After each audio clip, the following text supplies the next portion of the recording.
السلام عليكم ورحمة الله وبركاته.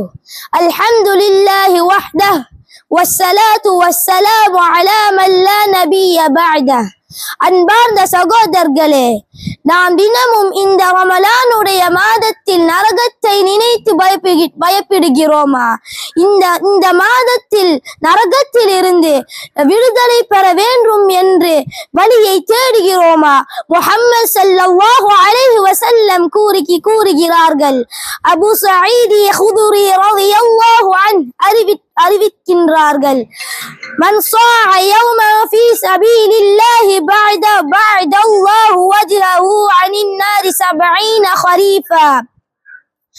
இறைவழியில் ஒரு நாள் நோன்பு நோட்பவரின் முகத்தை அல்லாஹ் நரக நெருப்பை விட்டு 70 ஆண்டுகள் பயண தொலைவிற்கு புறப்படுத்தி விடுவான். ஸஹீஹ் புகாரி.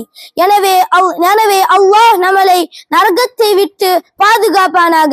அஸ்ஸலாமு அலைக்கும் வரஹ்மத்துல்லாஹி வபரகாத்துஹு.